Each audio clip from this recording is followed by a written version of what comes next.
kami dari kelompok 2 ingin mempresentasikan tentang review video skripsi pemanfaatan sertifikat pasca legalisasi aset pada masyarakat di Desa Sridadi dan mengaitkan dengan sila Pancasila.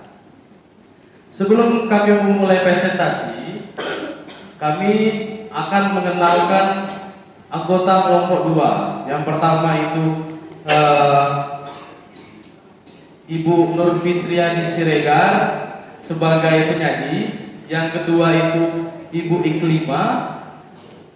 Yang ketiga itu Mas Hari Prabowo sebagai pembahas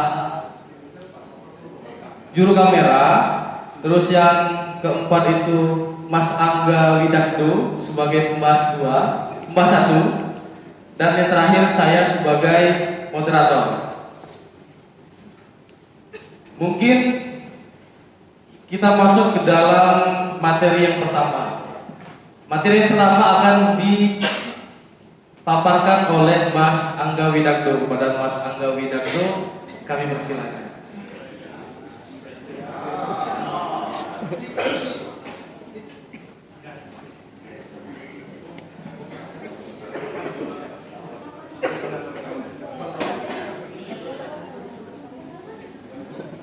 Oke, mungkin kita ulangi lagi untuk mengingatkan teman-teman juga mungkin ada yang lupa. Sila-sila Pancasila yang pertama itu adalah Tuhan Yang Maha Esa, kedua adalah kemanusiaan yang adil dan beradab, ketiga persatuan Indonesia, keempat kerakyatan yang dipimpin oleh hikmat kebijaksanaan dalam permusyawaratan perwakilan, dan yang kelima adalah keadilan sosial bagi seluruh rakyat Indonesia.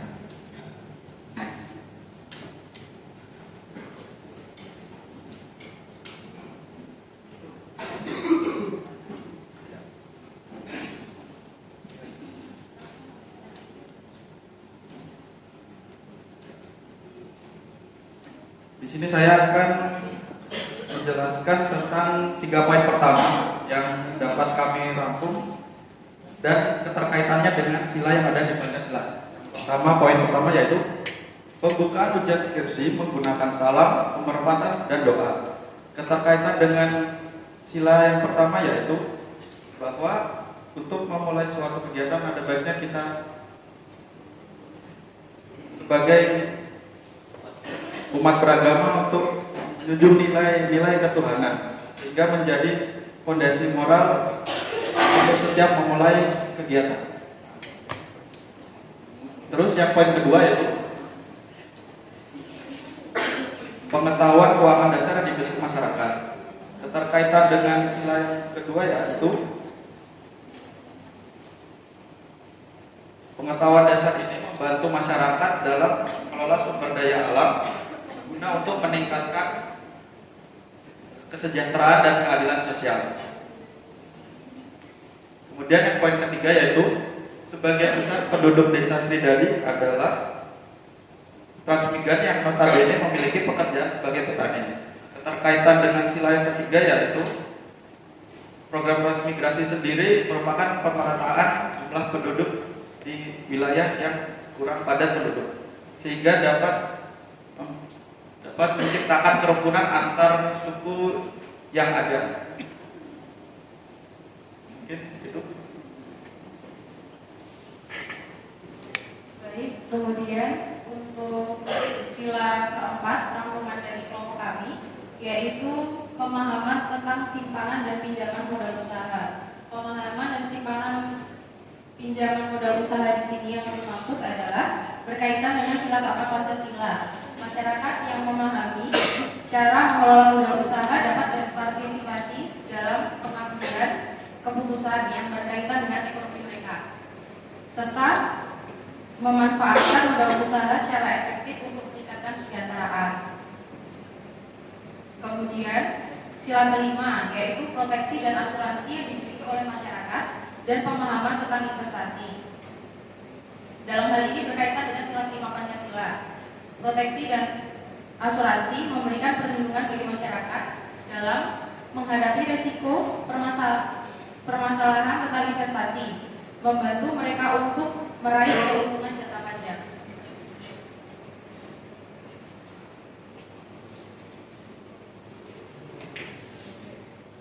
kesimpulan dari semua informasi ini, kita dapat melihat betapa pentingnya nilai-nilai Pancasila itu. Karena pada dasarnya Pancasila sebagai dasar negara dan merupakan pandangan hidup untuk membentuk karakter moral yang baik demi menciptakan kedamaian, keharmonisan, adil dan sejahtera di lingkungan masyarakat demi mencapai kepentingan bersama.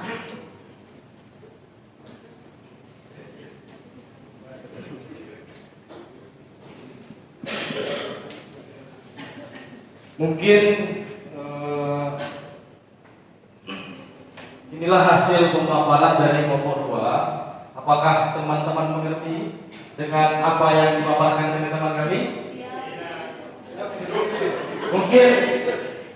Mungkin kalau teman-teman ada pertanyaan, mungkin kami membuka 2 sesi pertanyaan kepada teman-teman.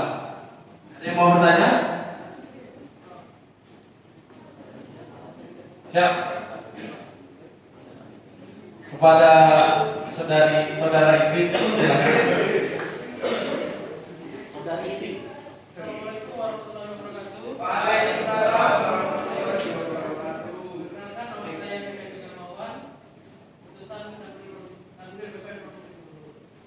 Jika saya bertanya kepada kelompok 2, dari video yang kita dengar bahwa saudara Aki membahas tentang transmigrasi. Nah, saya ingin bertanya, apa sanksi yang diberikan kepada penduduk transmigrasi apabila melakukan pelanggaran administratif administratif? Minta tolong juga dikaitkan dengan nilai-nilai Pancasila. Terima kasih. Sip. Pelatih. Jika saya bertanya, apa sanksi yang diberikan kepada penduduk transmigrasi apabila melakukan pelanggaran administratif dan kaitkan dengan nilai-nilai Pancasila? Apa sanksi yang diberikan?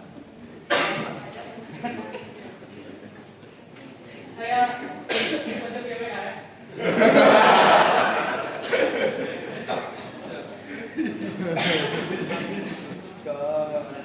Oke, terima kasih saudara Ipin. Mungkin ada satu lagi teman-teman yang ingin bertanya.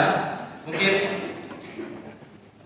kepada saudara Komkes Pak Alam, silakan berdiri. Siap. Selamat siang Pak Moderator dan rekan-rekan kelompok 2. Perkenalkan, nama saya Karni Alamsyah. Izin mau bertanya, saran apa yang harus dilengkapi pemerintah setempat jika ingin melaksanakan penyelenggaraan transmigrasi kawasan tempat permukiman, dan tolong dikaitkan dengan nilai-nilai Pancasila yang ada. Terima kasih.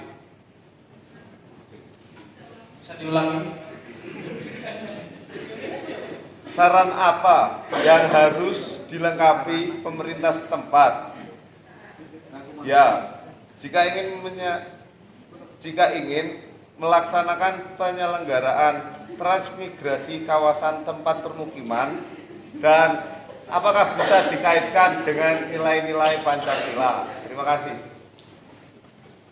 Terima kasih kepada Bapak Alam Karni Alamsyah.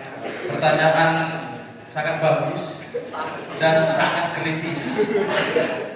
Mungkin dari kelompok 2 ada yang ingin menjawab pertanyaan dari saudara Rivianti Eko Hermawan.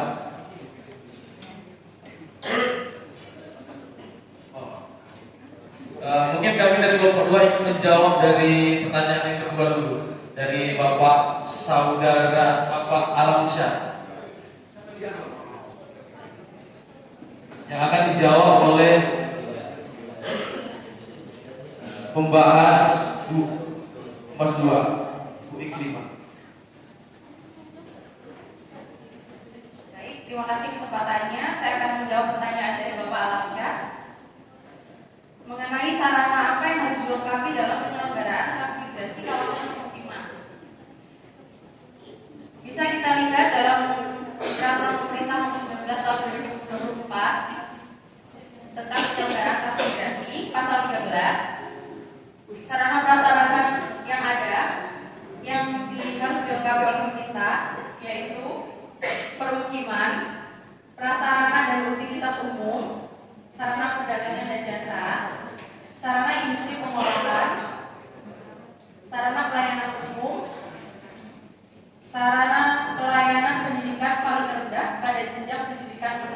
berbentuk sekolah menengah atas, sarana pelayanan kesehatan berupa fasilitas pelayanan kesehatan tingkat lanjutan, sarana ruang terbuka hijau, sarana terminal atau dermaga, dan sarana prasarana teknologi informasi dan komunikasi.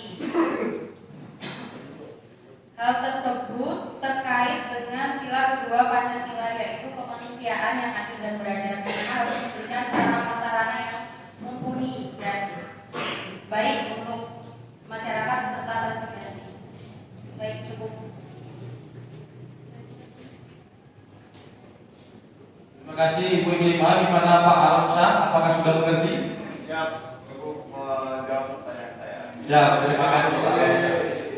Selanjutnya pertanyaan yang pertama, Bapak Riviandi Hermawan akan dijawab oleh Bapak Angga. Siapa Angga? Pak Angga Wiranto. Angga Wiranto kami.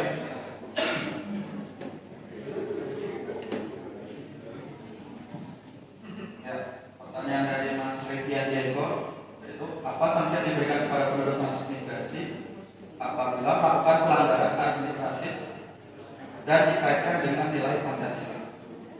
Mungkin jawaban dari kami yaitu terdapat pada Peraturan Pemerintah Nomor 2 1999 pada pasal 69 yang bunyinya ayat pertama, sebelum menjatuhkan tindakan administratif, Menteri dan pejabat yang ditunjuk wajib memeriksa terlebih dahulu terhadap para pihak yang disangka melakukan pelanggaran administratif. Ayat kedua yaitu dalam melaksanakan pemeriksaan sebagaimana dimaksud pada ayat pertama dapat melibatkan instansi terkait atau tenaga ahli. Ayat ketiga, pemeriksaan sebagaimana dimaksud pada ayat 1 dan ayat 2 berwenang melakukan a. pemeriksaan buku, catatan, dan dokumen yang ada pada badan usaha, perseorangan, dan kelompok masyarakat yang terlibat dalam pelaksanaan transmigrasi. B.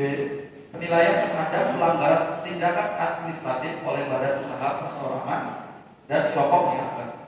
C. Pengusulan tindakan administratif atas hasil pemeriksaan berdasar nilai sebagaimana yang dimaksud huruf A dan B. Keterkaitan dengan sila yang kelima yaitu sanksi merupakan suatu aturan atau hukum.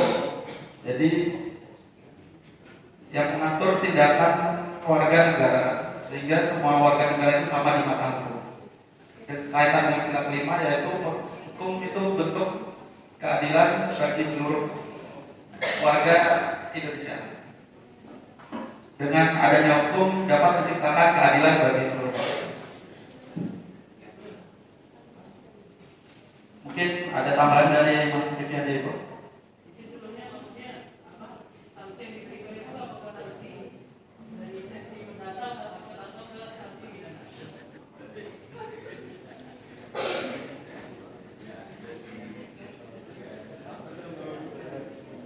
Mungkin ini sepengetahuan saya saja.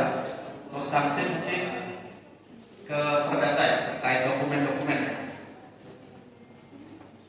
Mungkin itu yang bisa saya sampaikan.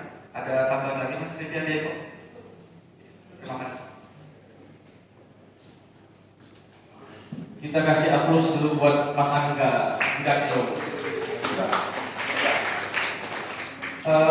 Mungkin sekian pemaparan dari kami. Kalau misalkan ada teman-teman yang masih kurang jelas, bisa temuin kami nanti sesudah belajar PPKN. Terima kasih. Assalamualaikum warahmatullahi wabarakatuh.